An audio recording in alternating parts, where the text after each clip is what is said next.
नमस्कार, मैं हूं अजय। स्वागत है आप सभी का इन दमदार खबरों में यूपी से जो आ रही हैं। और इस वक्त बुलेटिन की खबरों की शुरुआत करें प्रदेश की 4 बड़ी खबरों के साथ। कोरोना संक्रमण से पूरी दुनिया परेशान है, हर कोई वैक्सीन का इंतजार कर रहा है। ऐसे में योगी सरकार ने वैक्सीन खरीदने का प्लान भी तैयार कर लिया है। प्रदेश सरकार लोगों के लिए वैक्सीन खरीदेगी, मतलब साफ है, वैक्सीन का खर्च सरकार उठाएगी।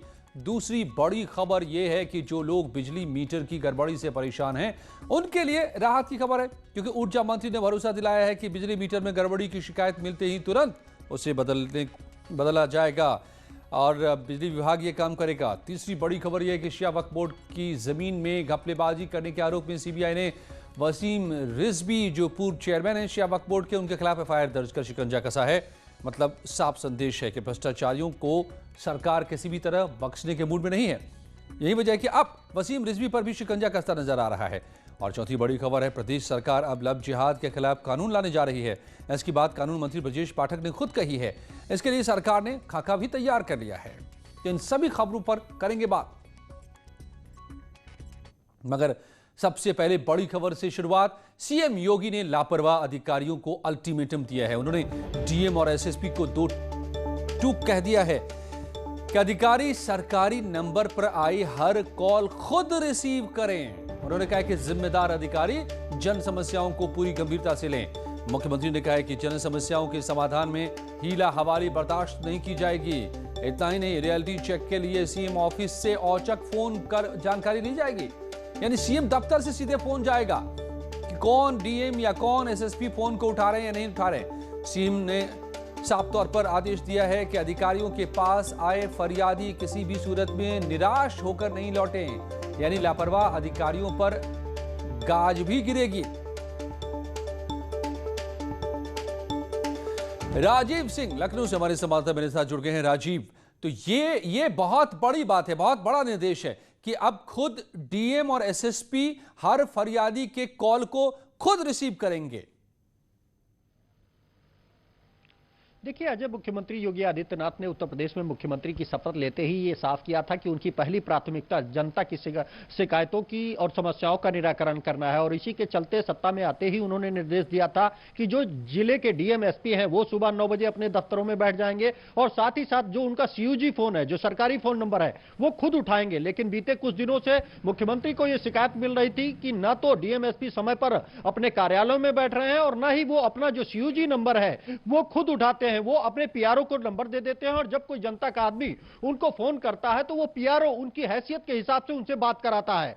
तो इसको लेकर मुख्यमंत्री योगी आदित्यनाथ ने कड़ी नाराजगी जताई है और आज एक बार फिर कड़ा संदेश दिया है, निर्देश जारी किया है कि अगर किसी भी जिले के डीएम एसपी खुद सीयूजी फोन नहीं उठाएंगे तो उनके खिलाफ कार्रवाई की जाएगी। और डीएम एसपी अपना सीयूजी फोन उठा रहे हैं, इसकी तस्दीक खुद मुख्यमंत्री कार्यालय से फोन किया जाएगा और ये चेक किया जाएगा कि क्या जो निर्देश दिए गए हैं, क्या डीएम एसपी समय पर कार्यालय में बैठ रहे हैं, क्या वो अपना जो सीयूजी नंबर है खुद उठा रहे हैं। और इसके साथ ही साथ उन्होंने ये भी निर्देश दिया है कि डीएम एसपी सुनिश्चित करें कि सिर्फ वही नहीं, उनके अधीनस्थ जो अधिकारी हैं वो भी समय पर कार्यालय आए और जो उनका सीयूजी नंबर है वो खुद उठाएं। तो कुल मिलाकर अगर देखा जाए तो कहीं ना कहीं सरकार का इरादा साफ है कि बड़े से बड़े अधिकारी जिम्मेदार बने, उत्तरदायी बने और जनता को उसकी समस्या का समाधान दे। देखना होगा कितने कामयाब हो पाते हैं इसमें डीएम और एसएसपी। मगर लखनऊ से जो बड़ी खबर आ रही है इस वक्त की, सीएम योगी समीक्षा बैठक कर रहे हैं, अलग अलग विभागों के विकास कार्यों की समीक्षा कर रहे हैं। गंगा एक्सप्रेसवे निर्माणाधीन medical college, Gorakhpur Ayurveda college की समीक्षा कर रहे हैं, भदोही गोरखपुर वेटरनिटी कॉलेज की समीक्षा अफसरों के साथ कर रहे हैं। सीएम योगी अपडेट ले रहे हैं।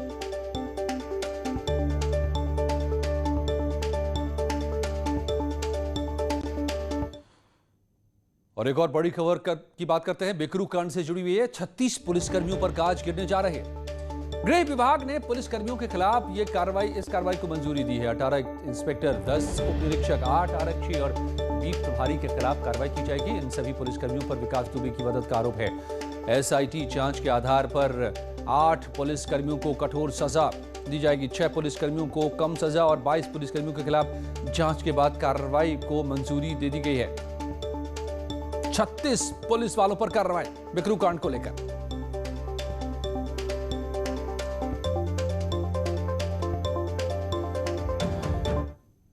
और देश में भले ही अभी कोरोना वैक्सीन का ट्रायल चल रहा हो, लेकिन योगी सरकार ने एक कदम आगे बढ़ते हुए उसके स्टोरेज और कोल्ड चेन के निर्माण पर भी काम शुरू कर दिया है। प्रदेश में 22 जिलों में स्टोरेज रूम तैयार किए जा रहे हैं, जिसमें 4 करोड़ कोरोना वैक्सीन रखने की तैयारी है।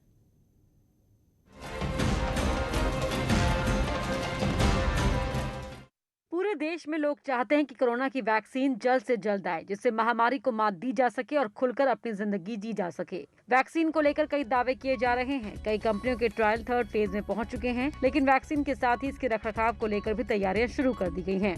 इसी कड़ी में यूनिसेफ और योगी सरकार ने एक कदम आगे बढ़ाते हुए कोरोना वैक्सीन के स्टोरेज और कोल्ड चेन के निर्माण पर भी काम शुरू कर दिया है। इसके तहत सभी जिलों में वैक्सीन स्टोर के लिए जगह भी खोज ली गई है। जिन जिलों में स्टोरेज बने नहीं थे, वहां के जिलाधिकारियों को यह आदेश दे दिए गए हैं कि इन वैक्सीन को रखने के लिए माकूल बंदोबस्त किए जाएं। यानी उत्तर प्रदेश में कोरोना दवा आते के साथ ही उन सभी लोगों को इसका लाभ मिलना शुरू हो जाएगा जिसको इसकी जरूरत है। कहा यह जा रहा है कि सबसे पहले स्वास्थ्य कर्मियों को इसके टीके लगाए जाएंगे। इन स्टोरेज में 4 करोड़ कोरोना वैक्सीन रखने की तैयारी है। इसके अलावा वैक्सीन को स्टोर करने के लिए 1600 खास उपकरण भी मंगवाए जाएंगे। दरअसल कोरोना की वैक्सीन को रखने के लिए विशेष तापमान की जरूरत होती है। इसके लिए ही सरकार अलग स्टोरेज रूम तैयार कर रही है, जिससे वैक्सीन को डीप फ्रीजर और आइस लाइन रेफ्रिजरेटर में रखा जा सके। और यूपी की आबादी यूं तो लगभग 23 करोड़ के आसपास है। जैसी वैक्सीन आएगी, सरकार सबसे पहले 4 करोड़ डोज खरीदने की तैयारी कर रही है। लेकिन आपके मन में सवाल होगा कि 23 करोड़ की आबादी वाले प्रदेश में सिर्फ 4 करोड़ ही डोज क्यों? इसका मतलब ये नहीं है कि प्रदेश सरकार वैक्सीन की डोज और नहीं खरीदेगी। जैसे जैसे वैक्सीन की उपलब्धि होती जाएगी, वैसे वैसे सरकार वैक्सीन खरीदती जाएगी और लोगों तक इसे पहुंचाएगी। इसके लिए सरकार ने एक पूरा बड़ा प्लान तैयार कर लिया है। सबसे पहले सरकार कोरोना वॉरियर्स को वैक्सीन देगी, यानी कि जो हेल्थ स्टाफ है।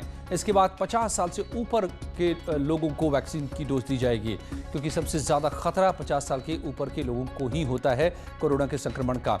इसके बाद 40 साल के ऊपर वालों को का नंबर आएगा और फिर आम लोगों के लिए, यानी कि 40 साल से कम उम्र के लोगों को वैक्सीन दिया जाएगा।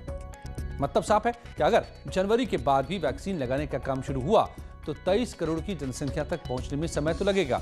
ऐसे में कहा जा सकता है कि 2020 की शुरुआत हुई है अब कोरोना से, 2021 भी निकलने वाला है कोरोना के दरमियान। तो 2 गज की दूरी और मास्क तब तक जरूरी है। और अब प्रदेश में बिजली मीटर में गड़बड़ी के जो आरोप लगते रहे, इसको लेकर के बड़ा कदम उठाया जा रहा है। लोग इसकी शिकायत करते हैं, कई बार बिल की शिकायत भी आती है। इन शिकायतों को देखते हुए प्रदेश के ऊर्जा मंत्री श्रीकांत शर्मा ने लोगों को राहत देने के लिए बड़ा ऐलान किया है। उन्होंने मीटर गड़बड़ी के मामले में शिकायत दर्ज करने को कहा है। मतलब साफ है कि 1912 पर फोन करके अपने मीटर के खराब होने की अब सीधी आप सूचना दे सकते हैं, जिसके बाद आपके मीटर को बदल दिया जाएगा। ऐसा भरोसा खुद ऊर्जा मंत्री ने दिया है।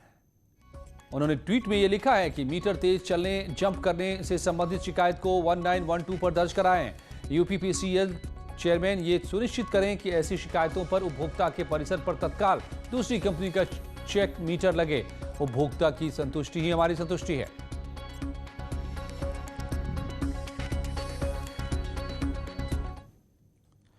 और योगी सरकार ने भ्रष्टाचार को लेकर जीरो टॉलरेंस की नीति पर काम लगातार कर रही है और यही वजह है कि आए दिन प्रदेश के बड़े बड़े लोगों तक, उनकी गिरेबान तक जांच एजेंसियों के हाथ पहुंच रहे हैं।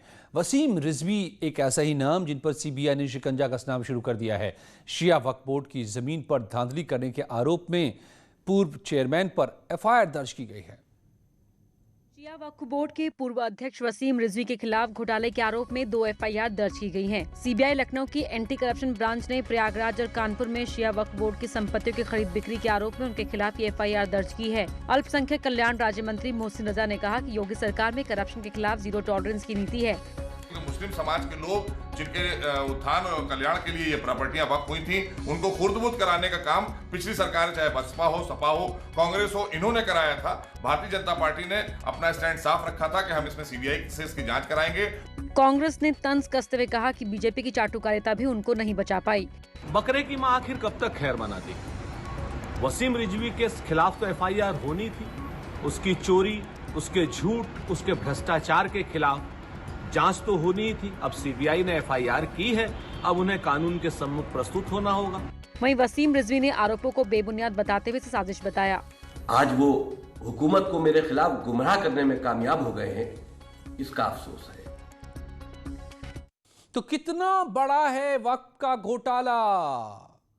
कई लाख करोड़ का घोटाला ये हो सकता है। शुरुआत इस 1000 करोड़ से हुई है। हजारों जमीनें गायब कर दी गई, जमीनों की चोरी कर ली गई है। क्या कौन कौन रहे हैं बंदरबाट के हिस्सेदार? आज रात 8 बजे जुड़िए मेरे साथ महाबहस में। क्या लपेटे में आएंगे वक्फ के लुटेरे? और गोमती रिवर फ्रंट घोटाला केस में सीबीआई को आरोपी रूप सिंह यादव और राजकुमार यादव की रिमांड मिल गई है। 24 नवंबर तक दोनों आरोपी रिमांड पर रहेंगे। इस दौरान सीबीआई दोनों आरोपियों से पूछताछ करेगी। में गोमती रिवर फ्रंट घोटाला मामले में सीबीआई ने गाजियाबाद से तत्कालीन चीफ इंजीनियर रूप सिंह यादव को गिरफ्तार किया। सीबीआई ने 1500 करोड़ के गोमती रिवर फ्रंट घोटाले मामले की जांच 14 नवंबर 2017 में शुरू की थी।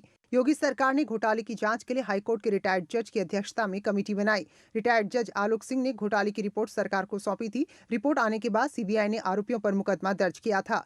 उस वक्त चीफ इंजीनियर रहे रूप सिंह यादव के खिलाफ ईडी ने मनी लॉन्ड्रिंग का मुकदमा दर्ज किया है। पिछले साल रूप सिंह की प्रॉपर्टी भी ईडी ने अटैच की थी।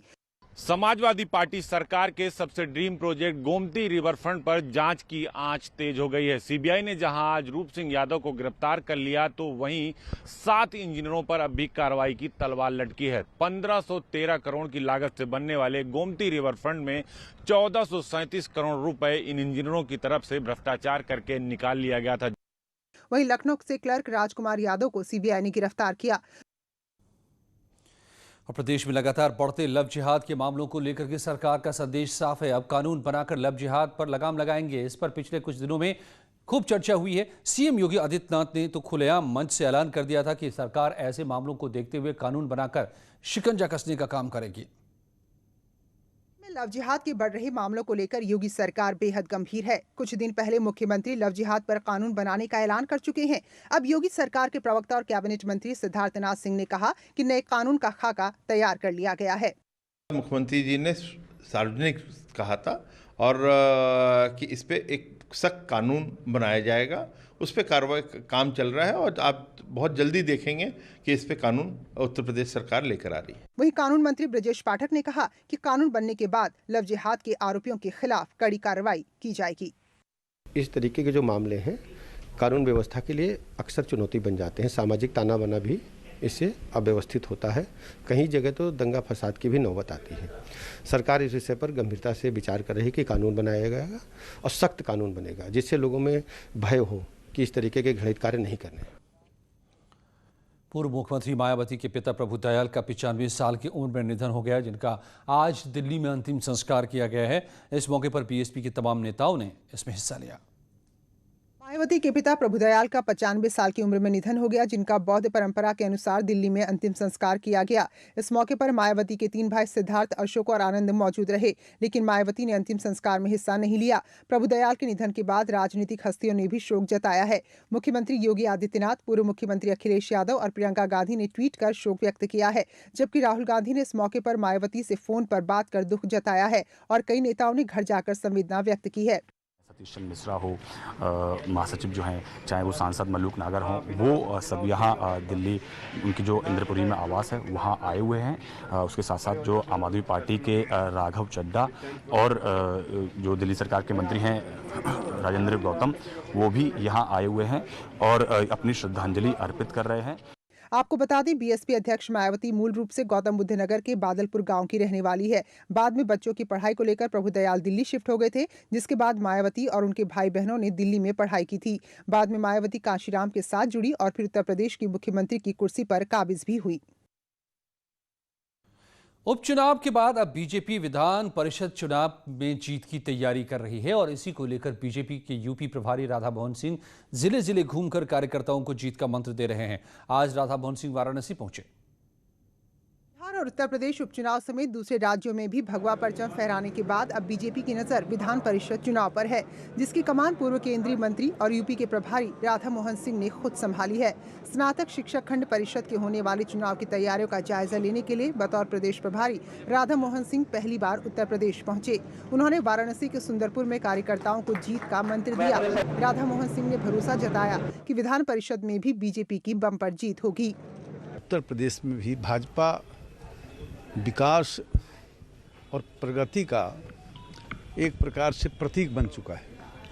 अभी जितने उपचुनाव हुए या बिहार का चुनाव हुआ, इन तमाम स्थानों पर जो हमारे विरोधी हैं, उनके जो जातिवादी और सांप्रदायिक नारे हैं, उत्तर प्रदेश के अंदर भी और उत्तर प्रदेश से बाहर भी और बिहार की जनता ने भी उसको नकारा है।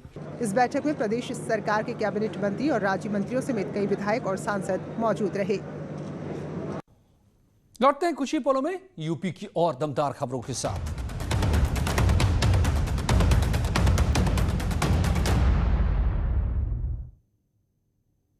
हापुड़ में 12 संदिग्ध मौतों के मामले में गढ़ खादर क्षेत्र में आबकारी विभाग ने ताबड़तोड़ छापेमारी की। कार्रवाई के दौरान 1000 लीटर लहन, 200 लीटर कच्ची शराब बरामद हुई है। इसके साथ ही मौके से 2 शराब तस्करों को गिरफ्तार भी किया गया। मेरठ हापुड़ की आबकारी टीम गढ़ कोतवाली क्षेत्र में तस्करों पर ये कार्रवाई कर रही है। और अब आप घर बैठे हनुमानगढ़ी का प्रसाद श्रद्धालुओं को मिल सकेगा। संकट मोचन सेना और डाक विभाग ने मनी ऑर्डर की व्यवस्था शुरू की है। आज से 251 और 551 रुपए में लोगों को घर बैठे हनुमानगढ़ी का प्रसाद मिल सकेगा। कोरोना को देखते हुए यह फैसला लिया गया है कि आप कहीं से भी प्रसाद मंगा सकते हैं। और कुछ ही पलों में देखिए उत्तराखंड की खबरें।